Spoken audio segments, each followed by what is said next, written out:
Je me souviens de ma tante Anita demandant à mon père si une expression qu'il venait d'employer désignait la réalité ou bien était une métaphore, mot qu'il entendait sans doute pour la première fois.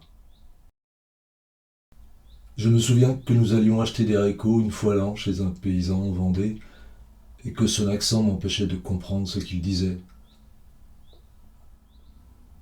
Je me souviens du sac de haricots rangé dans un placard et qu'on devait trier de temps en temps à cause des charançons.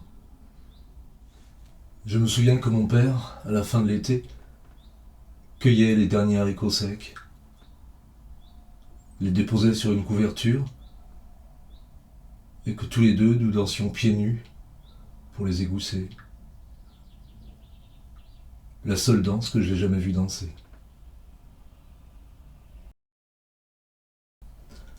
Je me souviens de mon père, les soirs d'été, assis sur les marches de l'escalier extérieur, son pantalon de bleu relevé sur ses mollets, trempant ses pieds dans une bassine d'eau froide.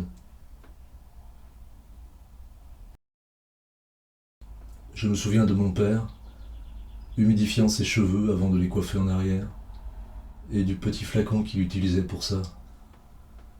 Il en avait percé le bouchon de quelques trous. Je me souviens à quel point, au funérarium, il ressemblait à son père, et que c'était troublant de les voir là réunis.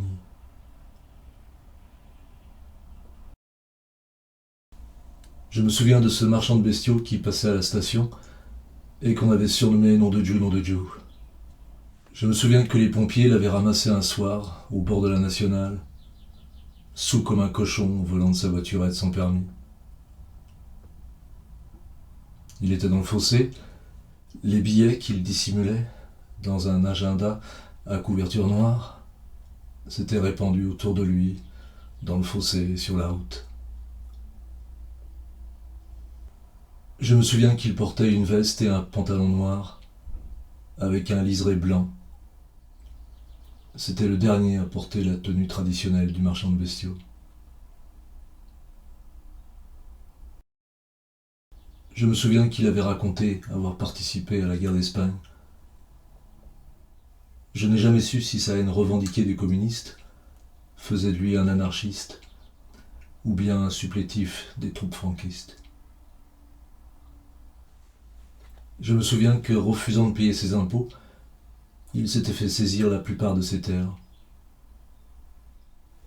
Je me souviens qu'une fois, il transportait une chèvre dans sa voiturette.